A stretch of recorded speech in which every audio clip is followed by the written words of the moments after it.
আমরা যখন সরকারের দায়িত্বে ছিলাম, শুরুর দিকে আমাদেরকে বিভিন্ন শক্তিশালী ইনস্টিটিউশন, শক্তিশালী যাদেরকে আসলে লিস্টে বলা হয়, তাদের থেকে আমাদেরকে অফার দেওয়া হয়েছিল যে আপনারা শেখ হাসিনার যে মেয়াদ আছে 2029 সাল পর্যন্ত, সেটা শেষ করেন। আপনারা শেষ করেন, আমরা আপনাদেরকে সহযোগিতা করি। তাদের সার্টেন কিছু শর্ত ছিল যে তাদেরকে কিছু জায়গায় যে দীর্ঘ প্রায় 20 বছরের লড়াই, সেই লড়াই আহ, একটি প্রেক্ষাপটের ভিত্তিতে স্বাধীনতার সর্বোচ্চ লড়াইয়ের দিকে গিয়েছিল এবং এই দেশের লাখো মানুষের শহীদ হওয়ার মধ্য দিয়ে সেই লড়াই আমরা সফল হয়েছিলাম এবং আমরা একটি স্বাধীন ভূখণ্ড পেয়েছিলাম। এবং সেই ভূখণ্ড রক্ষা এবং একটি সুন্দর বাংলাদেশ গড়ার জন্য সেই সময় থেকেই দীর্ঘ 55 বছর ধরে আমাদের লড়াই আজ পর্যন্ত চলমান আছে। সেই ইতিহাসের ধারাবাহিকতাই আমরা 2024 সালে আবার বাংলাদেশের রক্তক্ষয়ী গণঅভ্যুত্থানের মধ্য দিয়ে এই দেশের মানুষের স্বাধীনতা এবং বাক স্বাধীনতা সহ সবকিছুকে অগ্রাহ্য করে যে ফ্যাসিবাদ জন্মেছিল, সেই ফ্যাসিবাদকে বিদায় দেওয়ার মধ্য দিয়ে আমরা একটি নতুন বাংলাদেশ গড়ার, একটা বাংলাদেশ 2.0 গড়ার স্বপ্ন দেখেছিলাম এবং পরবর্তীতে সেই লড়াই এখন অব্যাহত আছে। 5+ স্টার রেটিং প্রাপ্ত দেশের সর্বোচ্চ বিদ্যুৎ সাশ্রয়ী ওয়ালটন এসি স্মার্ট কমফোর্ট এখন নেক্সট লেভেলে। তারই একটি ধারাবাহিকতা হিসেবে জুলাই সনদ, আপনারা জানেন যে প্রায় 1 বছরের দীর্ঘ আলোচনার ভিত্তিতে সংস্কার কমিশনে রাজনৈতিক দলগুলোর আলোচনার ভিত্তিতে এই জুলাই সনদ সর্বসম্মতিক্রমে গৃহীত হয় এবং সবগুলো রাজনৈতিক দল স্বাক্ষর করে এবং সেই জুলাই সনদের লেজিটিমেসিকে আরো শক্তিশালী করার জন্য তখন গণভোট করার বিষয়ে সিদ্ধান্ত হয় এবং গণভোটে আমরা দেখি যে নানা ধরনের ষড়যন্ত্র এবং ক্যাম্পেইনের ফলেও কিন্তু গণভোটে হ্যাঁ ভোট বিপুল ভোটে বিজয়ী হয়। আমরা দেখছি যে এবার নির্বাচনের পর থেকে সেই গণভোটের জনরায়কে নানাভাবে অগ্রাহ্য করার এবং বাতিল করার, গণভোটের যে অধ্যাদেশ, সেই অধ্যাদেশকে বাতিল করার নানা ধরনের চেষ্টা চলমান রয়েছে।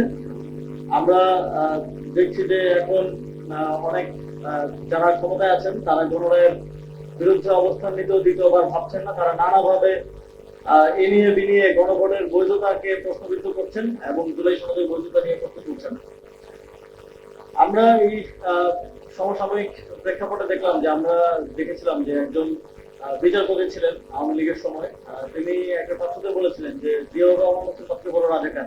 আপনারা হয়তো সবাই দেখেছেন, ইদানিং সোশ্যাল মিডিয়ায় আমরা দেখছি।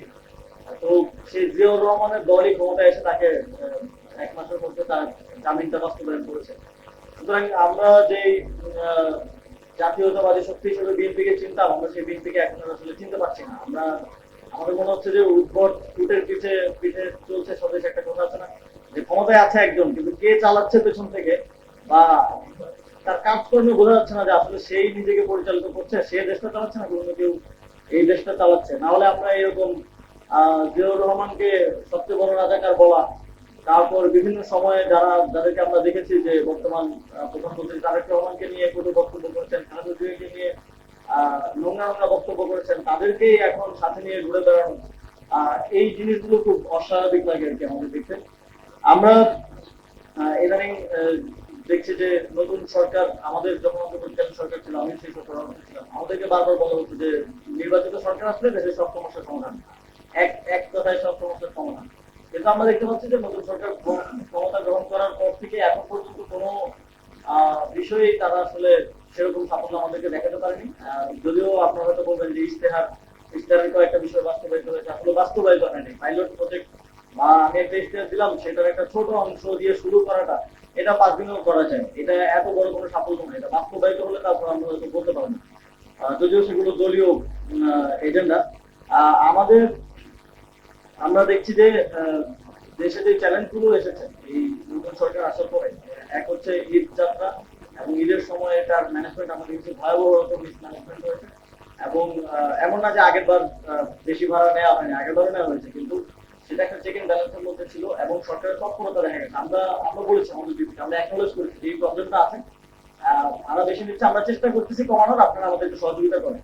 বাট আমরা তাদের মধ্যে দেখলাম যে এক ধরনের একদম ফুলি ডিনায়াল, যে কোনো ধরনের বেশি ভাড়া নেওয়া হচ্ছে না, আপনি মিথ্যা কথা বলছেন, ভুল কথা বলছেন, সবাইকে মিথ্যাবাদী বলা টলা। কিন্তু আপনারা যারা বাড়ি গেছেন, আমরা যারা বাড়ি গেছি, আমরা যারা যাতায়াত করেছি গণপরিবহনে, তারা দেখেছি যে প্রায় 2x 3x পর্যন্ত ভাড়া অতিরিক্ত নেওয়া হয়েছে।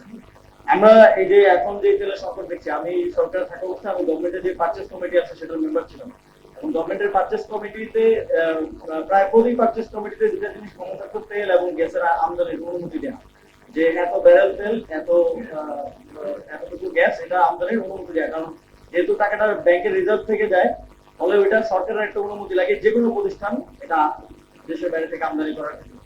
তো সেখানে সবসময় 2 মাসের অ্যাটলিস্ট পরবর্তীতে অথবা 3 মাস পরে সারের আমদানিটাও এইভাবেই হয়, যে 3 মাস পর্যন্ত সারের মজুদটা বা 6 মাস পর্যন্ত সারের মজুদটা সিকিউর করে আমদানির প্ল্যানটা করা হয় বা অনুমতিটা দেওয়া হয়। তো আমি যদি একদম কমও ধরি, অ্যাটলিস্ট 2 মাসের অয়েল রিজার্ভ বাংলাদেশে থাকার কথা, কিন্তু আমরা দেখছি নতুন নতুন ট্যাঙ্কার যেন এখনো আসছে, এবং আমরা দেখেছি যে হরমুজ প্রণালীতে ইরান বাংলাদেশের ভেসেলগুলোকে, ট্যাঙ্কারগুলোকে কিন্তু প্যাসেজ দিচ্ছে, আসতে দিচ্ছে। তাহলে 1 মাস যেতে না যেতেই কেন তেলের সংকটটা হবে? তার মানে নিশ্চয়ই কেউ মজুত করছে, নিশ্চয়ই যে বড় বড় কোম্পানিগুলোকে সরকার আমদানির অনুমতি দেয় তারা এবং তাদের যারা ভেন্ডর আছে তারা মজুত করছে। কিন্তু আপনারা দেখেন যে সরকারের এখন পর্যন্ত এত অভিযান চালানো হয়, কোন বড় প্রতিষ্ঠানের তেলের মজুদে কি এখন পর্যন্ত অভিযান চালানো হয়েছে কিনা, বা সেটা সিজ করে বাজারে উন্মুক্ত করা হয়েছে কিনা, বা তাদেরকে বাধ্য করা হয়েছে কিনা বাজারে তেলটা উন্মুক্ত করার জন্য, করা হয়নি। না করা হওয়ার একটাই কারণ হতে পারে, সেটা হচ্ছে তাদের সাথে আপনাদের যোগ সাজস আছে, আপনাদের মন্ত্রীদের বোঝাপড়া আছে, যে তুমি 5 টাকা তেল যদি 10 টাকা বিক্রি করো তাহলে 2.5 টাকা আমার, 2.5 টাকা তোমার। সিম্পল ইকুয়েশন, এটা বোঝার জন্য অনেক বেশি জ্ঞানী কিছু হওয়ার প্রয়োজন নাই। তো এক্ষেত্রে আমাদের মনে হয় সরকারের শুধুমাত্র অব্যবস্থাপনা না, সরকারের এখানে এই যে পুরো সিন্ডিকেটের যে দুর্নীতির যোগসাজ, সেটার সাথে সরকারের বিভিন্ন অংশের অংশগ্রহণ রয়েছে বলে আমরা মনে করি। এবং এর বাইরেও আমরা দেখেছি যে এই সরকার গঠন হওয়ার পরে বিগত সরকারের একটা বিশেষ সিচুয়েশনে করা যে অধ্যাদেশ, স্থানীয় সরকার অধ্যাদেশের যে পরিবর্তনটা করা হয়েছিল, আপনারা জানেন আওয়ামী লীগের প্রতিনিধিরা ছিলেন বিভিন্ন জায়গায় এবং তারা পালিয়ে গিয়েছিলেন, ফলে স্থানীয় সরকার প্রতিষ্ঠানগুলো খালি হয়ে গেছিল। ফলে তাদেরকে অপসারণ করার জন্য তখন সরকারকে এই ক্ষমতাটা দেওয়া হয় যে সরকার চাইলে যে কাউকে প্রশাসন হিসেবে অপসারণ করতে পারবে, আবার যে কাউকে প্রশাসন হিসেবে বসাতে পারবে। কিন্তু সেই প্র্যাকটিসটা কিন্তু অন্তর্বর্তীকালীন সরকার সেই অর্থে করে নাই। করে নাই খুব স্বাভাবিকভাবে। অন্তর্বর্তীকালীন সরকারের ইচ্ছা ছিল নির্বাচন দেন, সেটাও হয়নি বিএনপির পাতায়। কিন্তু সেই প্র্যাকটিসও তারা করেনি, গণতন্ত্রের প্রতি কোনো ধরনের যেন প্রশ্ন না উঠে সরকারের সেই জায়গায়। কিন্তু আমরা দেখলাম যে বিগত 17 বছর বা জন্মের পর থেকে যারা নিজেদেরকে গণতন্ত্রের ধারক বাহক বলতে পছন্দ করেন, এবং যাকে গণতন্ত্রের আইকনই বলা হয় একরকম, মহাসচিব যিনি এখন স্থানীয় সরকার মন্ত্রণালয়ের দায়িত্বে আছেন, তিনি নিজে একজন জেলা পরিষদ এবং শুনছি সামনে উপজেলা পৌরসভা পর্যায়েও প্রশাসক নিয়োগ দেওয়া হবে। প্রশাসক নিয়োগ দেওয়ার মাধ্যমে গণতন্ত্রকে ভুলঞ্চিত করছেন, এবং আমরা দেখছি যে যাদেরকে প্রশাসক তাদেরকে নিয়োগ দেওয়া হচ্ছে যারা তাদের ক্যান্ডিডেট। তার মানে একজন প্রশাসক হিসেবে বসে মেয়রের চেয়ারে বসে মেয়র ইলেকশন করবে, তাহলে এইটার থেকে বেশি মানে লেভেল প্লেইং ফিল্ড কি আপনারা ক্ষমতায় আছেন? আপনারা নির্বাচনকে প্রভাবিত করবেন অ্যাজ ইউজুয়াল, আপনাদের ইয়া দেখেই বোঝা যাচ্ছে। তারপরে আপনারা যাকে ক্যান্ডিডেট করবেন তাকেই মেয়রের সিটে বসে রাখছেন। তো মেয়র সিটে বসে আমি মেয়র ইলেকশন করলে আর বাকিদেরকে ইলেকশন করার কোনো প্রয়োজন নেই, তাহলে এই রেজাল্ট আগে থেকেই ডিসাইড হবে। তো এই গণতন্ত্রকে কবর দিচ্ছেন যাদেরকে গণতন্ত্রের মহানায়ক হিসেবে আসলে তারা নিজেদেরকে বলতে চান। তো আমরা তাদেরকে বলতে চাই যে আপনারা আসলে গণতন্ত্রের হত্যাকারী, এবং মিনিস্ট্রিতে যিনি বসে আছেন বিশেষ করে বিএনপির মহাসচিব, তার তত্ত্বাবধানে যেহেতু এগুলো হচ্ছে, তো তাদের যে গণতন্ত্রের জন্য লড়াই, এটা আমাদের এখন এটা আসলে প্রশ্নবিদ্ধ হচ্ছে, এবং মনে হচ্ছে যে জাস্ট এটা ক্ষমতার জন্য লড়াই ছিল। ক্ষমতা যার কাছে তার আসলে গণতন্ত্রের প্রয়োজন নাই খুব একটা। আমরা দেখেছি যে রিসেন্ট একটা ডেভেলপমেন্ট, যে গুম সংক্রান্ত যে অধ্যাদেশ অন্তর্বর্তীকালীন সরকারের সময় করা হয়েছিল সেটা বাতিল করার সুপারিশ করেছে সংসদীয় যে কমিটি আছে তারা। তো এই গুম সংক্রান্ত অধ্যাদেশটা বাতিল করার যে ইন্টেনশন আমরা দেখলাম বিএনপির সেই সংসদীয় কমিটি, তার মধ্য দিয়ে আসলে একটা জিনিসই প্রতীয়মান হয় যে বিএনপি সরকারও ইন্টেনশন রাখে গুম করার। তার হচ্ছে গুম করার বিরুদ্ধে যে স্ট্রং আইন এবং অধ্যাদেশ, সেটাকে ব্যাকেট করার মাধ্যমে সে তার গুম করার স্বাধীনতা আবার অর্জন করতে চায়। তো আমরা হয়তো সামনের দিনে এই আলামত গুলো সামনের দিনে আবার দেখতে পাবো, এবং আমাদেরকে আবার ওই পয়েন্ট জিরোতে চলে যেতে হবে। আমাদের সময় যখন গুম করার অভয়ারণ্যে বাংলাদেশ পরিণত হয়েছিল, সেই পরিস্থিতিতে আবার আমাদেরকে আস্তে আস্তে নিয়ে যাওয়ার এক ধরনের চেষ্টা হচ্ছে বলে আমরা দেখতে পাচ্ছি। আমরা আসলে অনেক বেশি বিগত 1.5 বছর ধরে সাংবিধানিক ধারাবাহিকতা চিন্তা অবস্থা খারাপ হয়ে গেছে। তো এখানে একজন বলছিলেন, শুনছিলাম যে সারুল ভাই বলছিলেন যে হিপোক্রেসির কথা। সাংবিধানিক ধারাবাহিকতার ওই অংশটাই ওনাদের প্রয়োজন, যেটা আসলে ওনাদের স্বার্থের জন্য কাজে লাগে। যেখানে সাংবিধানিক ধারাবাহিকতা ভঙ্গ করলে ওনাদের লাভ হয়, সেটা আবার ওনাদের জন্য হারাম। যেমন সাংবিধানিক ধারাবাহিকতা যদি রক্ষা করতে চাই, তাহলে তো নির্বাচনটা 29 সালে হওয়ার কথা। এবং আমরা যখন সরকারের দায়িত্ব ছিলাম, আর শুরুর দিকে আমাদেরকে বিভিন্ন শক্তিশালী ইনস্টিটিউশন, শক্তিশালী যাদেরকে আসলে লিস্টে বলা হয়, তাদের থেকে আমাদেরকে অফার দেওয়া হয়েছিল যে আপনারা শেখ হাসিনার যে মেয়াদ আছে 2029 সাল পর্যন্ত, সেটা শেষ করেন, আপনারা শেষ করেন, আমরা আপনাদেরকে সহযোগিতা করি। তাদের সার্টেন কিছু শর্ত ছিল যে তাদেরকে কিছু কিছু জায়গায় ফেসিলিটেট করা, এবং তারা পুরো রোডম্যাপও করে নিয়ে আসছিল যে বিএনপি নেতাদের তো সাদা আছে, সাদা থাকে, সাধারণভাবে নির্বাচন দিলেও তারা নির্বাচন করতে পারবে না। তো তাদের সাদাগুলো ইয়ে না করে আদালতের মাধ্যমে এগুলো লেখি করে, আপনারা তো জানেন সেটা কিভাবে করা যায়। আদালতের ডেট ঘুরিয়ে ঘুরিয়ে তারেক রহমানের নিজের নামও সাদা ছিল, সে যদি সাদাভক্ত অবস্থায় থাকতো, নির্বাচন হলেও তিনি বাংলাদেশের নির্বাচন অংশগ্রহণ করতে পারতেন না।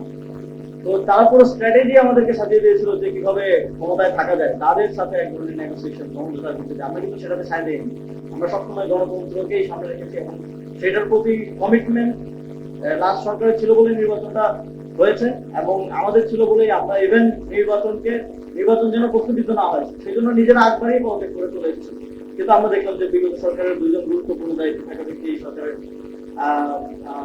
মন্ত্রী পদ পর্যায়ে আছেন, যদিও এই সরকার দলই আমাদের পদত্যাগ দিয়েছিল নির্বাচনের লেভেল প্লেইং ফিল্ডের এক ধরনের যুক্তি দাঁড় করিয়ে, কিন্তু তারাই এই ধরনের কার্যক্রম এখন হলো, তারাই আগের সরকারের গুরুত্বপূর্ণ দুজন দায়িত্ব থেকে তাদের সরকারের মন্ত্রী হিসেবে নিল। সুতরাং এটা বোঝা যায় যে তারা এই নির্বাচনের লেভেল প্লেইং ফিল্ডকে আসলে ক্ষতিগ্রস্ত করেছে, এবং বিভিন্ন ক্ষেত্রে তাদের সুবিধা পাওয়ার জন্য এই মানুষগুলো যাদেরকে তারা এখন পুরস্কৃত করে তাদেরকে ব্যবহার করেছে। তো এই সাংবিধানিক ধারাবাহিকতার কথা বলছিলাম, তো ওই সাংবিধানিক ধারাবাহিকতার ন্যারেটিভ তখন আমাদের পক্ষে উৎপাদিত হতো। ইন্টারনেট এজেন্সি যদি সাথে থাকতো, তাহলে তো সবাই বলতে পারতো যে সংবিধান অনুযায়ী 29 সালে নির্বাচন হওয়া উচিত, তাহলে এই সরকার থাক 29 সাল পর্যন্ত।